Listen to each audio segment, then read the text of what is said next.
Là, ici, ce qu'on va voir, c'est une petite animation où est-ce que des vecteurs qui sont faits à l'intérieur d'Illustrator vont pouvoir se transformer et interpoler un petit peu comme on avait l'habitude de faire à l'intérieur de Flash. Donc ça va être fait à partir des masques. Donc dans After Effects, tout ce qu'il faut faire, c'est de faire un calque ici solide.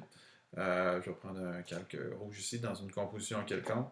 Donc ce qu'il faut comprendre, c'est qu'à partir du moment où j'ai du vecteur qui est fait sur un calque, quel qu'il soit, là, ici, c'est un calque solide, mais ça pourrait être une image ou bon, n'importe quoi. Donc, à partir du moment où j'ai du vecteur qui est fait sur un calque, ça devient un masque. Et les masques ont la propriété d'être animés. C'est ça la prémisse de base. Donc, si je clique sur mon calque ici et que je prends un outil vectoriel, ça va le masquer. Ça va le limiter à l'intérieur du tracé. Donc, ça, c'est ce que je suis en train d'expliquer. Maintenant, on peut copier-coller d'Illustrator aussi les vecteurs. Ça, c'est génial. Donc, par exemple, si je suis ici dans Illustrator et que je prends ma première forme ici, donc je vais prendre le petit i et que je fais copier et que dans Illustrator, je clique sur mon calque. Il faut vraiment sélectionner notre calque et que là, je fais ici mon commande V pour le coller. Qu'est-ce qui est arrivé? C'est que mon vecteur est devenu un masque ici. D'accord? Bon, première chose. L'ensemble du calque est limité à ce qu'il y a dans le masque. Alors là, le masque a la propriété d'être animé. Comment? En cliquant sur Tracer du masque, juste ici, dans les propriétés du masque. Alors, je dois absolument mettre une clé si je veux l'animer. Donc, j'ai mis une première clé. Je veux une animation qui soit quand même assez rapide ici. Là. Donc, bon, peut-être pas 5 frames, là, excusez, c'est un petit peu court, 5 frames comme animation. Donc, mettons que ici, je vais aller comme ça ici. Bon, donc, j'ai je disais que j'ai mis mon tracé du masque, j'ai mis une clé ici. Alors là, je vais mettre ma tête de lecture à, mettons, une demi-seconde, 12 frames. Et là, je vais aller dans Illustrator.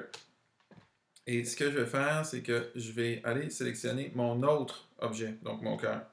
Commande C. Je retourne dans After Effects. Juste avant de le coller, je vais juste me mettre une autre image clé pour qu'on puisse voir mon i un petit peu plus.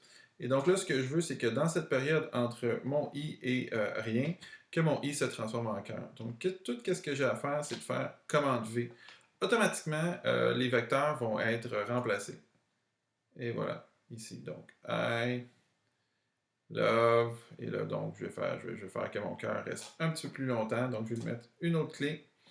Et ensuite, je vais me situer mon curseur un petit peu plus loin et je vais aller dans Illustrator pour copier-coller, encore une fois, mon autre sujet ici, donc Q. Alors, voyez-vous, Q, Q, Q. Donc, on a notre vecteur qui se transforme.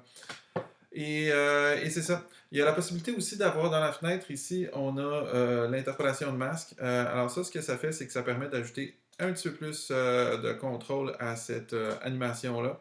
Donc, tout ce qu'on a à faire, c'est de prendre, mettons, ces deux calques-là ici, ces deux images clés-là, où est-ce qu'il y a une interpolation qui se fait, et je vais faire appliquer. Alors là, il va me faire une interpolation entre les deux ici, qui va être peut-être un petit peu plus jolie que ce que j'avais au début, puis on peut travailler sur ces options-là pour venir améliorer un petit peu la façon dont c'est rendu.